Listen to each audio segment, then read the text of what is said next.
दज्जाल के निकलने से पहले के 3 साल सख्त मुश्किल होंगे। दुनिया की हालत बहुत बुरी होगी।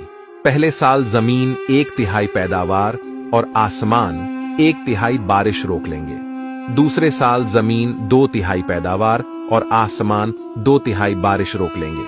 और तीसरे साल फसलों की पैदावार और बारिश बिल्कुल ही खत्म हो जाएगी। बारिश और पैदावार न होने की वजह से लोग सख्त भूख की हाजत में होंगे। दज्जाल के पास रोटियों के पहाड़ होंगे। जो लोग उसकी पैरवी करेंगे वो उनको खाना देगा और लोगों को गुमराह करेगा।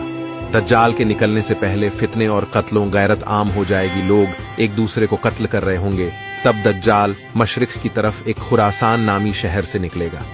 दज्जाल पूरी दुनिया में जा सकेगा, लेकिन मक्का, मदीना, बैतुल मुकद्दस और कोहे तूर पर फरिश्तों के पहरे की वजह से ना जा सकेगा। दज्जाल लोगों का ईमान बर्बाद करने की पूरी कोशिश करेगा। लोग दज्जाल के फितनों की वजह से परेशान होकर भागकर दुहान नामी पहाड़ में पनाह लिए होंगे। फिर दज्जाल उस पहाड़ का घेरा कर लेगा। उसके बाद अल्लाह हजरत ईसा अलैहिस्सलाम को नाजिल करेंगे।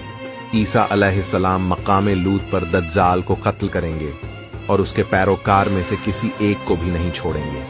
वीडियो को आगे शेयर जरूर करें और ऐसी और वीडियोस के लिए हमारे पेज को फॉलो करें।